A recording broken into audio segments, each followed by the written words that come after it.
Top of the evening to everyone. It's another beautiful day in San Antonio, Texas, baby. Today, I wanted to talk about sickness and the morality of it all.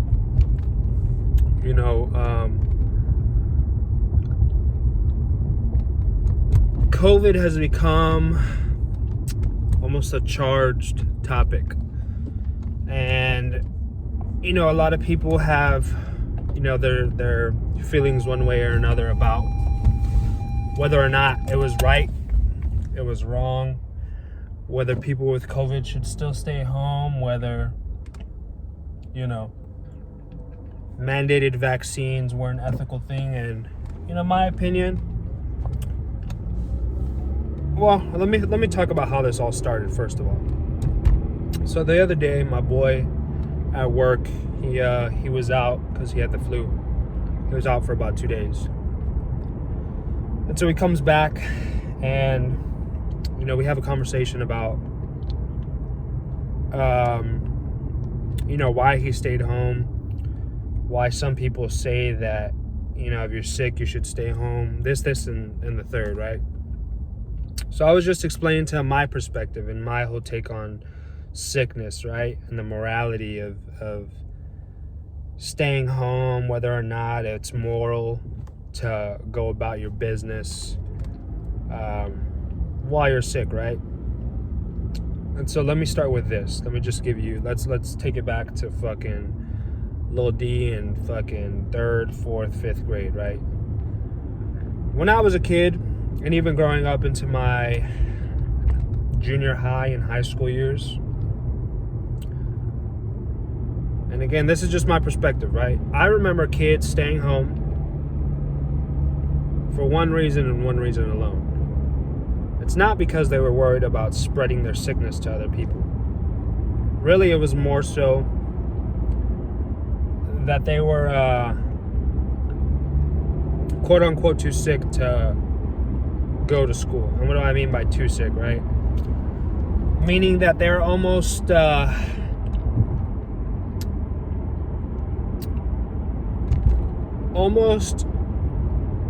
don't know the word I'm trying to look for, incapacitated, unable to move from the sickness that it is that they have, whether it's perceived fatigue, whether it's actual fatigue, fever. And a lot of these symptoms can be linked to, I guess, whether or not a person is quote unquote contagious. But like I said, from what I remember people staying home because they were unable to move and get out of bed and get through the day without struggle, or it'd be too much resistance there's too much resistance to go about their day comfortably. And then after a couple days have passed, people would return to school, with a little bit of the sniffles still, a little bit of a droopy nose, maybe slight fever, and it'd just be like, oh, Johnny in the fucking back, he has the flu, he's sick. Or Sarah over there has got a fucking stomach bug, you know what I mean?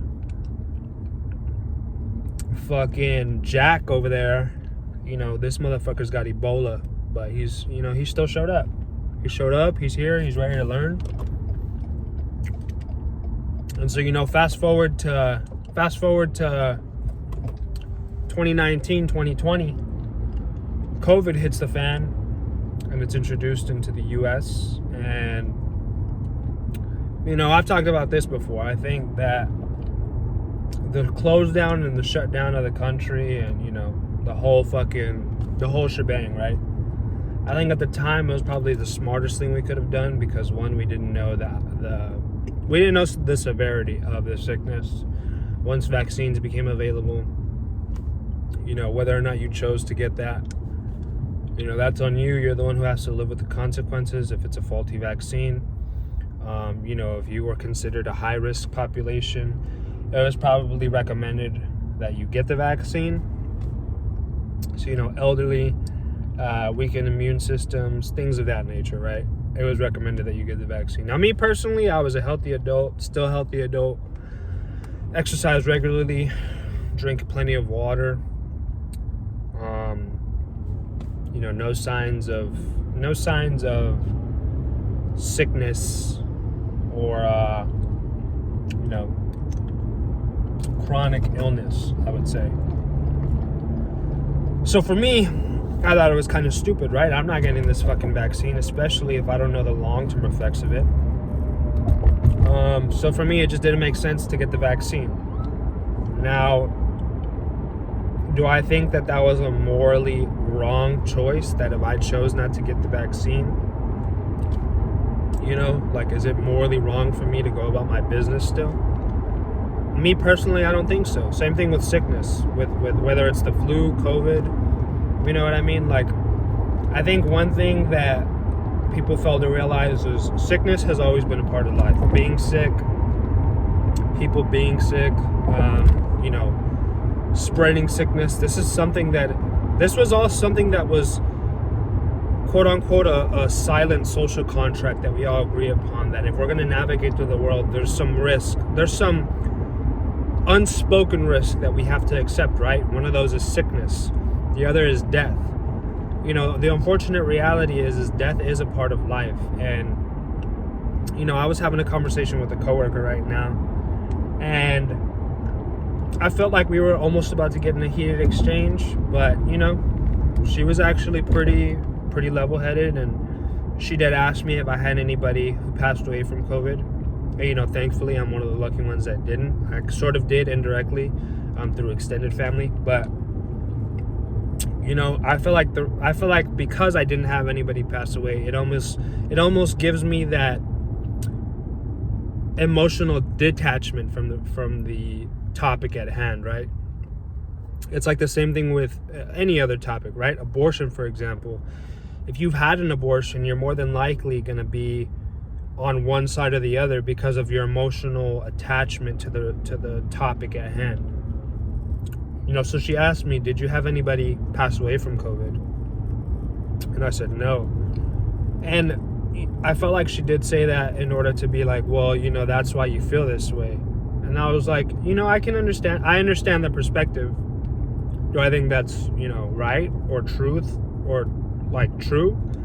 No, not necessarily. I think it almost gives me a sense of clarity. We left on good terms. She's my fucking nigga, bro. Shout out Ashley. But yeah, me personally, I don't think that you have a moral obligation to stay home if you're sick. And what do I mean by that, right? Again, go back to high school, grade school. I don't remember anybody ever being like, oh, fucking Johnny Rocket stayed home because he doesn't want to spread his sickness. No, he just couldn't come to school that day. He'll be back tomorrow. When COVID came around, like I said, different story. We didn't know what it was at first. I think over time, the stats have shown that the media did kind of elevate it. And, I think the numbers show that it wasn't as deadly as they claimed it to be. Now, people did die, obviously, and any death is a tragedy. But again, there's an unspoken social contract and agreement between us all that we acknowledge that death is a possibility when we leave the house, right? We could, unfortunately, God forbid, you leave your house and you crash your first turn. You know what I mean? You crash your fucking vehicle, it goes up in flames. People die, bro. It's the unfortunate part of life. And I think that COVID, because sickness and death and mortality was thrown in our face, and even not only was it thrown in our face, but it was almost buried into our subconscious that, oh, COVID this, COVID that, face mask this, face mask that. And when we look back on it, it's kind of fucking ridiculous, right? Like, think about the logic in this, right? I remember when they first recommended face masks. ideally, once you put a face mask on, you are not supposed to touch it because you're just going to spread germs to it, right? You shouldn't reuse the same face mask because that lowers the effectiveness of the face mask. But the more you take it off and put it back on and touch the fucking fascia of it, you're just getting it filthy, bro. So that's me. That's my first fault with it, with the whole face mask shit. Once the science came out and they posted the studies in the news article saying that face masks barely work, even in a aisle at a grocery store, right? You sneeze with the face mask on, the particles spray over the aisles and it spreads to whoever's next to you anyway. So regardless of whether or not you had a face mask on, you're spreading the germs, whether you want to or not.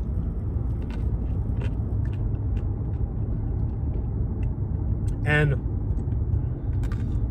on top of that, let's not even talk about that. Let's talk about the fact that everybody was convinced and everybody accepted the fact that you had to wear a face mask to a restaurant where you were going to be in an enclosed space to have dinner, walk through the fucking restaurant with your mask on, take the mask off when you sit down next to people who have gone about their day, right?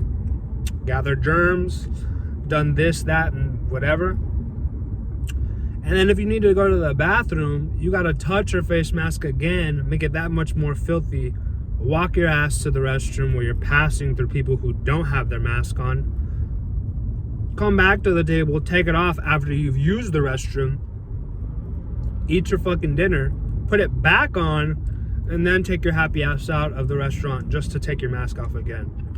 Everybody was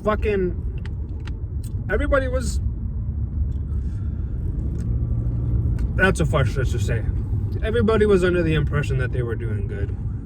And even when we realized this is a fucking scam, people still did it anyway. People still did it anyway because they were convinced that, well, this is just the way things are now. And so that's the reason I feel like when you input into the equation morality and is it moral to not spread sickness, right? I think this is my final stance on it. I think that if you can help it, stay home, bruh. You don't gotta be out and about. If you got shit to do, go take care of your business. But just understand that if there's somebody sick in public, you unknowingly signed the social contract that you agreed when you left your house that you're accepting the risk of death. Regardless of how big or small it may be thrown or shown to you, you accepted that risk, bro. And unfortunately, like I said, sickness is a part of that risk. You risk getting sick when you leave the house. Not everybody's going to be as considerate as you, and you have to take that into consideration. So do I think it's morally right or wrong to stay home or to go about in public if you're sick? No, I don't think anybody has a moral obligation to stay home if they're sick. Do I think you're an asshole or a dick if you're purposefully coughing on people and doing all that shit? Yeah, it is what it is. Even then I wouldn't even say that. That's a far stretch. Would I say that you're a jerk? Maybe. I guess it depends on your situation. But if you gotta go about your business, bro, go about your business, and don't let people shame you for taking care of your business even when you're sick. I feel like we used to almost put people who were sick and got the job done on a pedestal. I don't know if anybody's heard the story of Kobe. I'm not really familiar with basketball or the story. Kobe's a fucking legend. Rest in peace to that man. But I remember hearing a story about how Kobe had 102-degree fever, played in one of these fucking, I don't know if it was a playoff game or what, but this motherfucker was sick, played the entire game, and also broke a shooting record. Fact check me on that, bro. I might be wrong, but regardless, the point of the story is that although this man, this professional athlete who had every excuse to say, nah, I'm not going to show up today, still played on that fucking court. And everybody respected that man because he still went about his business. That's a man who doesn't stand on bullshit, bro. Or, excuse me, let me correct myself. That's a man who stands on fucking business. He's gonna show up, rain, sickness, shine, fucking whatever the case is, right? So when it comes to, let me go back a little bit. So I was talking to my boy, right? I was giving him my perspective on how I thought people, you know, the whole school shit, right? People show up with COVID or whatever, you know, people feel some type of way about it, and I'm just like, bro, I don't think it's the fact that they have COVID that is, well, actually, let me backtrack. I don't think it's the fact that people are sick that triggers people, because like I said, sickness has always been a part of our lives. But I think when people say, oh, I got COVID, or I got the flu, it's like this word is a trigger in their mind that takes them back to a time in our lives where, you know, shit hit the fan. And I think it puts people back into that mindset. And if you've lost somebody, especially during that time period, because of this specific sickness, yeah, you're going to feel some type of way about it. And I think it's going to be very hard to remove yourself emotionally from that situation. But I think if you have the capacity to do so, you would realize that, you know, you don't know everybody's situation. If somebody's going about their business because they are sick, maybe this is the only day they can get shit done. Maybe, you know, they are going through whatever they're going through, and, you know, this is the free time that they have to take care of their business, and they are. And you can't well, I guess you can if you want to be an asshole. You can shame somebody for, you know, being an adult and continuing to navigate their way through the world with sickness. But do I think we should shame people who are sick and going about their business? No. You know, I don't want to be fucking super harsh, but again, when we talk about death and sickness, it's just one of those things that we've got to accept, bruh. People have died before COVID. People are going to continue to die after. And yes, by all means, we should definitely try to preserve and cherish and, you know, nurture life. But people are going to die, bruh. And I also don't know if anybody knows this either, but one of the interesting statistics that I remember reading and seeing is that most people who died from COVID didn't even really die from COVID. They died from pre-existing conditions. So if you really want to talk about, you know, making sure you're healthy and taking care of yourself and not getting other people sick, I think the focus of that argument should be, well, you know, if you took care of yourself prior to you getting sick, you probably wouldn't be in whatever shitty situation that you're in, because you'd have strong genes, you know, your immune system would be good. You know, people with compromised immune systems, generally speaking, aren't born that way. They have developed chronic illness over a duration of time for not taking care of themselves. And of course, there's always going to be the exception. There are those who have been born with compromised immune systems. But we're not talking about exceptions. We're talking about general rule of thumb. And yeah, in a perfect world, there's never going to be no exceptions. So, you know, unfortunately, we have to go by the general. So, you know, again, I think instead of the focus being, oh, this person should stay home because they're sick and it's morally wrong for them to spread sickness, I say, nah, bro, I'm taking care of myself. I'm making sure I'm good. I'm taking my vitamins. I'm drinking water. I'm exercising regularly. I'm making sure my cardiovascular is in tip-top shape so that if my body becomes stressed from sickness, or, you know, I acquire a sickness, I just see it as my body not being strong enough to handle what's being thrown at me. So, you know, unfortunately, I gotta get a little bit of a fever.